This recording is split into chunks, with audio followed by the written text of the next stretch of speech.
In the year of our Lord, 1324, under a sky swollen with winter clouds, a pale boy lay trembling on a rough straw mattress in a stone-walled hut that smelled of mildew, salt, and old blood. His name was Jorand, though few ever spoke it. He had not eaten for days, nor slept through a single night.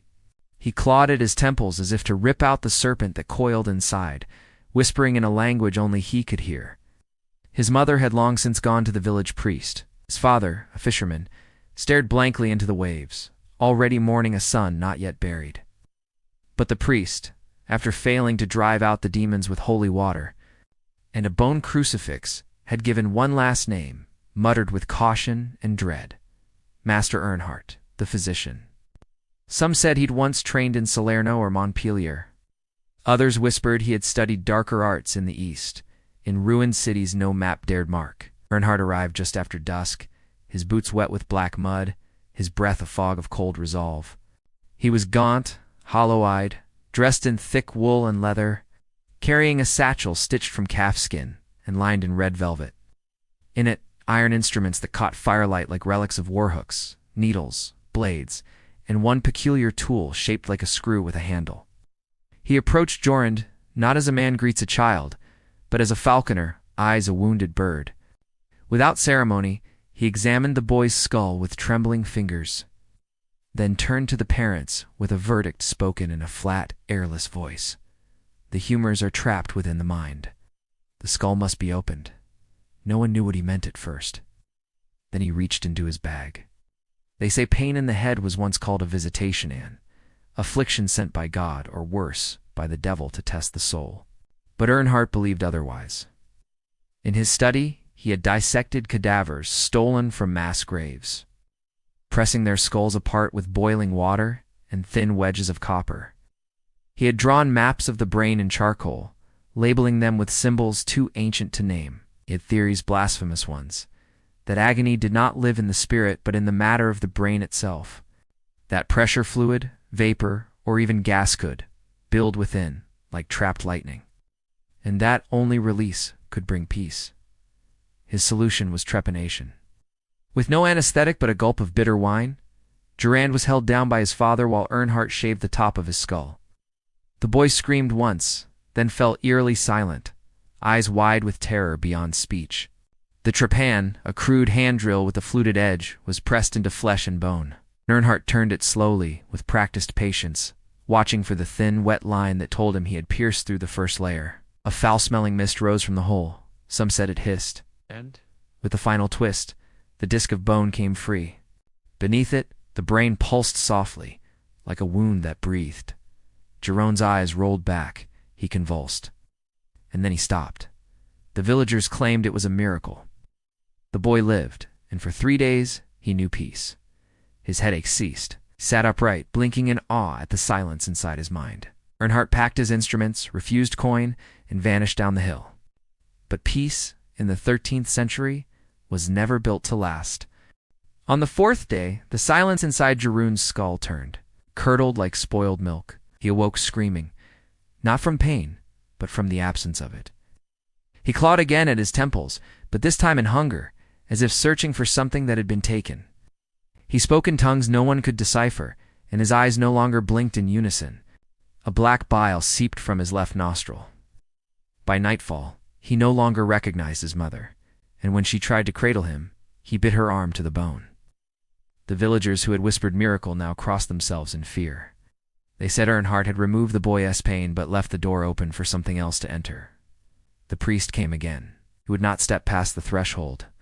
He watched from the doorway, his crucifix trembling, and declared that the boy's soul had been unsealed, that the hole in his skull was a window the devil could see through, that no saint, no martyr, no Christ himself had ever needed their skull pierced to find salvation. And so the village turned. Not on Jorand, who was already lost, but on the mother who had summoned the doctor. They burned her meager herb garden in the night, claimed her teas had summoned spirits. Her husband, once a quiet fisherman, now stood at the edge of the sea, with salt crusting his beard, whispering to waves as if they might answer. Meanwhile, the boy rotted from within, though his flesh still pulsed warm. But let us speak again of Earnhardt. not 1 mile away. He was seated in his stone cottage, transcribing by candlelight. On the table before him was another skull cleaned, opened, its lid resting beside it like a bowl. He recorded Durand's case meticulously, as he had the others, for Durand was not the first, or the third. In fact, Earnhardt's pages were filled with names of children, women, elderly monks, each pierced at the crown, each relieved of their torments, and each eventually lost to madness or death. He did not flinch as he wrote. He considered himself not a killer, but a cartographer, a map-maker of the mind. Each life he ruined was another step closer to understanding what plagued mankind from within, and yet there was doubt. In the margins of his notes, small questions bloomed like mold. Did the spirit truly flee? Is the brain a prison or a gate? If pain leaves, what remains in its place? These he never shared. For in the growing fog of his own thoughts, Earnhardt had begun to hear things. The whine of the trepan, even when it lay untouched. It's the breath of skulls that should not breathe. He slept little, he ate less. And in moments of quiet, he imagined that his own skull itched just behind the forehead, where the dreams lived. One night he returned to the village unannounced. He wore no cloak. His beard had grown ragged and thin, and his hands trembled as if something unseen pulled them forward. He did not ask to see Durand. Instead, he asked for a nail. Just one, long and clean. They gave it to him, out of fear, not pity. And with it, he knelt in the mud and carved a spiral into the door of the boy's home. It was not a mark of healing. It was not a prayer. It was a warning. Then he vanished into the forest, toward the mountains, toward lands where no Christian symbol had ever held sway. What no one understood then, but perhaps some guessed in Dreadis, that trepanation was not medicine. It was ritual. Not all holes are made to let something out. Some are invitations. Years passed. The village that once cursed the name of Earnhardt now spoke it only in whispers, if at all.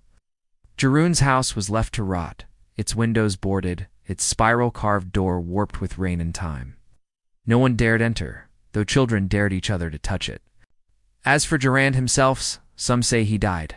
Others say he escaped, barefoot and blank-eyed, wandering into the woods where wolves walk like men. But truth has no place here. What matters is that the tale did not die. It drifted like smoke across the cold hills, and wherever suffering lived, it found ears willing to hear. In the plague-ridden streets of Strasbourg, where mothers buried their infants in silence, stories began to circulate not of Earnhardt, but of a method. They called it the wound of mercy. When fever seized the mind and the screams would not cease, some claimed that a hole carved into the skull could let the poison escape. There were no physicians now, only barbers with blades, apothecaries with dried herbs, and desperate men who believed that God had abandoned their towns, and so they turned to the story. They gathered what they remembered.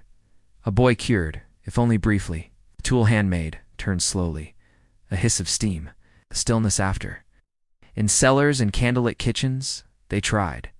With kitchen knives, with twisted iron rods heated in fire, with broken glass, they drilled and gouged and scraped away at the skulls of their loved ones. And for some, just for a moment, it worked. A woman ravaged by hallucinations sat up and recited a hymn she hadn't sung since childhood. A boy who hadn't spoken in months whispered his mother's name. These small miracles were enough, even when they didn't last, even when the blood poured too fast, or the wound blackened, or the patient slipped into silence, not from peace but from death still. They believed. It became a faith, unspoken but deeply felt. In that age when God was distant and the church was too poor to bury the dead, people clung to any whisper of control. And what is trepanation, if not control over the mind, over madness, over grief itself? 8. They carved holes in the name of hope. They pierced skulls not to harm, but to invite light into the darkness. They believed that pain was a gas, a mist, a phantom trapped within Bonand, that if one were brave enough to open the door, it would leave quietly like a guest who had overstayed. But of course, not all guests are content to leave. Not all doors open one way.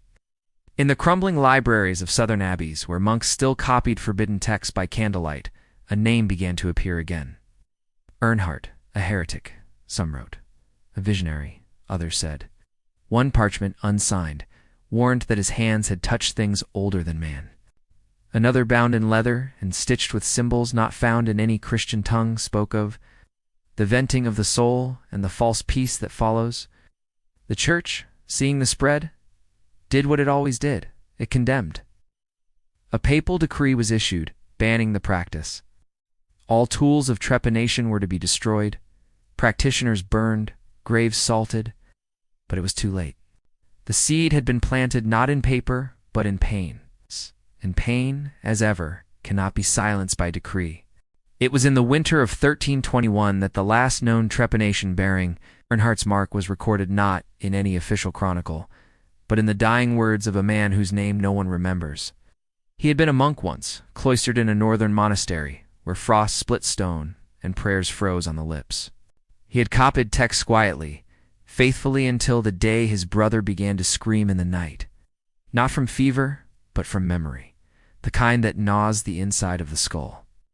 He saw his dead wife walking through snow, her dress on fire. He heard the unborn child they had buried crying from beneath the floorboards. He tore at his face, begged for silence, begged for release. The monk, desperate, remembered the old stories. A name he had read once half-finked in a margin, Earnhardt. And so he began to prepare, not out of science nor faith but dread, or something growing inside his brother's mind. And he feared that if it were not released, it would take more than just one man. So he forged his own trepan from the bones of saints and the teeth of wolves, wrapping the handle in black cloth taken from a burial shroud. He fasted for 7 days. He burned every scripture in his cell. And on the 8th night, beneath the eyes of icons too cracked to see, he opened his brother's skull. The sound was not as he had imagined, not a crack, not a hiss, but a moan low and endless, as if the skull itself wept. There was no blood at first. It's only steam, curling like incense from a cathedral altar. Then the brother began to laugh, high and thin like a child's bell. He sat upright, eyes blind, and began to speak not in Latin, but in a voice the monk had not heard since they were boys hiding in their father's root cellar, speaking to shadows. He said their names. He said their mother's name. Then he said, "He's still alive." The monk froze. "Who?" But the brother only smiled, lifted trembling hands, and pointed to the wall, where a face had begun to appear in the damp. Not drawn, not painted, but forming as if the stone remembered someone long dead. The monk ran. He left the monastery barefoot, through snow that swallowed his footprints as quickly as they formed. Days later, he was found by a shepherd, raving about a door in the mind, a gate that could not be closed once opened. His last words before his heart failed were simply, "Earnhardt watches from inside." And so it ends. Or so it would, if this story had an end. But perhaps stories like these do not end. They hibernate. Wait. Even now, there are whispers. In remote hospitals where electricity flickers, in corners of the world where medicine and ritual still dance together, where headaches throb not from tension but from memory, and in those rarest places where pain blooms without cause and refuses to die, someone, somewhere remembers. They remember that there was once a man who opened skulls not to kill but to listen. They remember the hiss, the silence that follows, the thing that walks in. And sometimes, when sleep will not come and the weight behind the forehead feels too sharp to bear, they think about that ancient hole, that wound carved in bone, false mercy, and they wonder, if I let it out, what else might come through.